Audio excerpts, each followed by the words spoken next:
Hey guys, in today's video we're going to visit Seminole Canyon State Park. Seminole Canyon State Park resides on over 2,000 acres and is home to some amazing prehistoric rock art. We had the privilege of taking a tour down into the Lower Pecos Canyonlands with the Park Service, and our tour guide Tom was excellent. He provided great detail into how these ancient humans survived and thrived in this arid desert landscape. And he also gave us insight and interpretation of the shamanistic spiritual art compositions. So come along with us as we walk down into the canyon and up into the Rockshelter, where we travel through time in the footsteps of the ancients.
Approximately 120 million years ago to roughly 50 million years ago, Texas was under a shallow ocean. Some of the fossils that we have found have told us that we were in what was about a 0 to 100 feet water depth. From 65 million years ago to 12,000.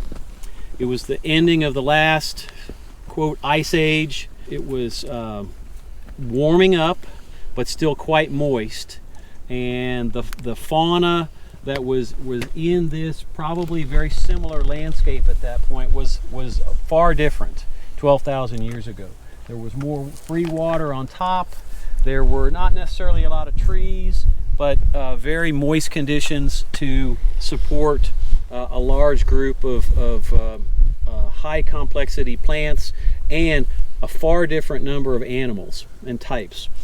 12,000 years ago, there were mammoths that traveled all through here in the canyons up on top that were twice as big as today's elephants.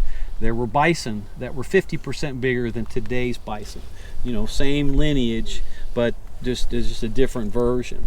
There were camels, actual domestic camels in North America, indigenous, They might have been actually part of the llama family, but from the bone reconstructions, they look like a one-hump camel. And so you had that, you had panthers and mountain lions and a far larger range of animal, because the fauna available to them to eat, the grasses and their food supply was much larger, far fewer people. So the people who traveled across, once the water evaporated and we had land, and they came across from Siberia, as the general theory goes, down through Montana and down into Texas. They reached here perhaps 14,000 years ago. The first record that we've got is 12,000 years ago. That's been organically radiocarbon dated to that range. After that, 8,000, 6,000 years, it started getting drier and drier and drier. And between the lack of water for the larger species or overhunting, they eventually could not sustain themselves in this more arid southwest Texas environment. And so the larger species died off. What was still available were deer, rabbit, smaller beavers, general smaller size mammals. So the food source was reduced, and that created a necessity for additional ways to have carbohydrates in your system. So even though some people would still hunt, the biggest thing was to harvest from the available resources. There's no topsoil here, so you can't grow anything. And because of that, you're never going to have an oversupply of grain that you need to protect by putting up walls inside these shelters. You don't need to live like the Pueblos did. So you're going to be, these guys are constantly following the rain, which means they're following the animals that follow the rain. So they're moving through these canyonlands, which are still a little more moist, and they offered shelter from the elements. But what they had to do was supplement it with the available resources. So if you look around, each of these stalks, just look out, and you'll see they're dormant right now. But these so tall plants were multi-useful to the ancients. The stalk itself can be used as a spear. It can also be lashed together to make ladders and scaffolding that we'll talk about. And general construction could be a source of fire also. The leaves themselves are long and sinuousy. If you reach your hand down in, the scales, the spines on the side will get you. But I say this with gloves, you have to trust me. If you pull up, they're not bad, but you can separate them, and then the remaining green can be used as fiber and cord to weave together to make sandals, to make baskets, to make even the fine threads can be used as netting. Okay, so multi-uses for the leaves, but one of the most important things was to go ahead and chop all of that away and use it. But the key was the root ball. The sotol is part of the asparagus family, and it has a look of asparagus, probably more like an artichoke. When you get the root ball out, you can eat it, and it'll provide a certain amount of carbohydrates. It's not great, but it will work. It'll work better and not make you sick if you cook it for 3 days. So a lot of what we're going to see in the main shelter is the remnants of fire pits. You may have seen them as you walked in to the headquarters themselves. I don't know who found out that cooking it 3 days was the formula, but it is. So what the technology was to dig a 6 or 8 foot hole, a couple feet deep, and get some big slabs of limestone to line the entire structure. Build a fire. Let the fire heat those rocks, and once the fire's out, you're not using fuel for 3.5 days. You're letting the heat that one smaller amount of fuel creates, it gets incorporated into the limestone. You line it with other material like the prickly pear cactus, we'll talk about it. You put your sotol root balls in, as well as your lechuguilla root balls, and I'll show you that. cover it back with prickly pear, cover it with dirt, and go build another one. Let that one cook for 3 days. When the heat has lost that in the limestone, dig everything out, grab the root ball, mash it up, and I've heard it described by people who've tasted it as anything from delicious to kind of earthy with a cringe. So it a little bit depends on you know how accepting you might be. Generally, it's like a sweet potato, but it always has kind of a soapy flavor. Is what everybody always says. It's like, you know, like just when you taste soap when you're in the shower or something. Well, that's because the reason you cook it for 3 days is to chemically remove and turn benign a natural chemical in this, which is a soap. It's a saponin, and it's its function.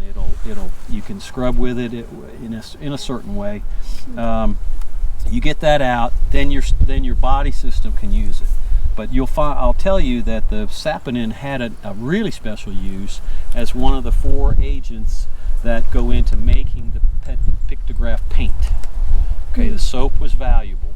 So they worked around it, and every part of this plant, which is very natural and very, very ubiquitous, went into their lifestyle. Its leaves are shorter. They're over here. It's the green patch. Shorter, thicker. The tip at the end is very sharp, very firm. It was used as a sewing needle naturally. It's got edges, barbs. So you peel those away, and then you've got an even stronger mat that you can weave into sandals, and back and forth, single or double, and that sure helped on this rocky terrain. Same thing, the ball of the lechuguilla is edible if you cook it for 3 days. So these two were very, very important to the diet to throw in carbohydrates. And the last is the prickly pear, which once you pull the spines off of any particular leaf, you slice it down the long axis, pop it open, and you've got a pulpy inside. Again, described as anywhere from delicious to earthy. Okay, there is evidence of fermentation of some of the plants back 4,000 years ago. So you know there were various ways to make it work for a society. And then the last was the prickly pear. Once you have dried it out, once you've scraped all the pulp away, you pull it back together, and you can sew it with the needle, and you've got a ready-made bag to carry with you. You can tie it, and that's how you would carry things.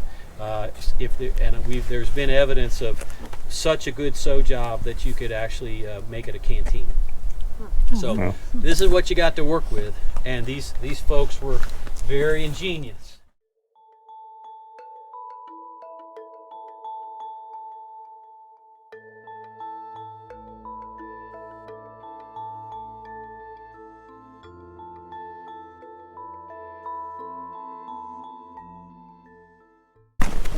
This is evidence of floodwaters coming through and pulling up boulder size rocks with it. It's now been redeposited. It might have been originally just part of the general limestone structure, but it's been redeposited and would technically be termed a conglomerate. So it's just a mass that's been left behind by floodwaters. There's a chunk of this supporting this huge boulder right here. This is the fauna that was probably much thicker years ago, but it's oaks, walnuts, some pinyon pines, mesquite, and other varieties. Some of these have nuts, so seeds can be an important part of a diet, and we'll see where they processed that material. Pictograph sites we're going to see, they're both called Fate Bell, but this first one is called the Fate Bell Annex because it's just the smaller of the two. 2 sets of stairs, and we'll start seeing some beautiful rock art.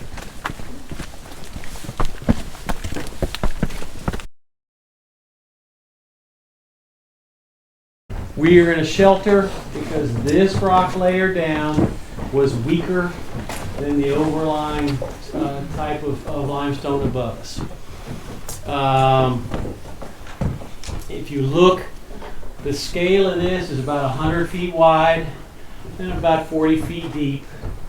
So you get an idea of the scale of some of these pictures. Pecos River style art is characterized by large individual items that they painted. You will not see a fellow with a bow and arrow chasing a deer, showing an arrow through it. If you do, it's not Pecos River style.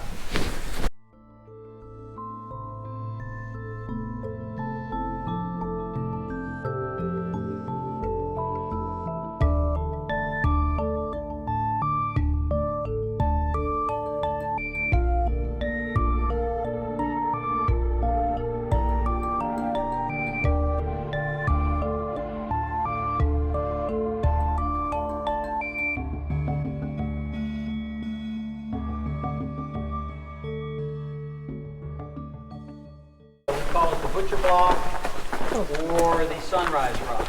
Because most of those carvings, which is in fact a petroglyph, are pointing to the east. So could it be a sunrise tracker? Yes. Could it be a preferred angle for a nice tall butcher to be doing the ceremonial carving? That's one idea. And the shiny part of that rock is deemed part animal fat. So when you go into a cave and you touch it, you will upset the natural chemical. If you do it enough times, you'll get a sheen like that.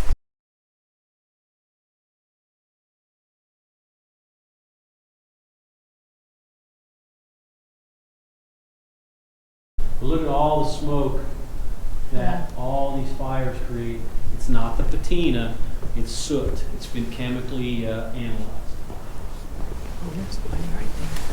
Whenever you have a squiggly line, it's interpreted to be the boundary between the worlds. So if you're above it, you're alive. This creature is at the time of the painting represented as part of the living world. This deer feeder type shape is part of the underworld because it's below. And the hummocky nature indicates the challenges of life. The guy's hands are here and here. So the biceps are out, but the arms are bent and the hands are shown as up. So what's underneath it are wings. Okay, so that's a very powerful shaman that is depicted in much more grandeur of flying. And a lot of care went into that.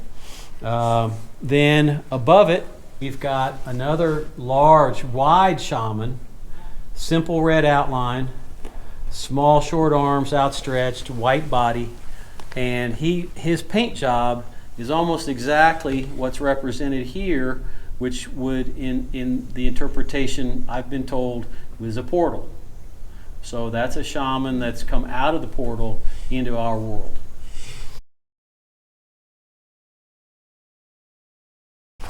The central figure is an anthropomorph with a square body. Got the legs and the toes facing directly out. We saw that when in this representation here are his hands with digits. Anthropomorph, he's got a deer head with ear and antlers and a significant color in designation in the middle of his robe. And what did we see last time? That these were actually, we thought they were wings. All right. Well, they're part of his wings because the full extent of his wings are this. So very intricate. Then symmetrical wing over here that comes back to him. So he's got multicolors going into his wings. That's somebody special. That's somebody special.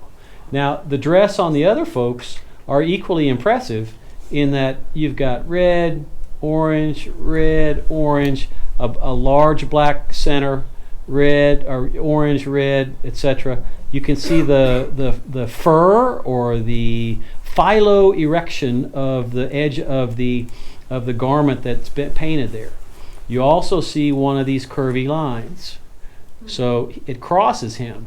Is he going in or coming out of one world to the other?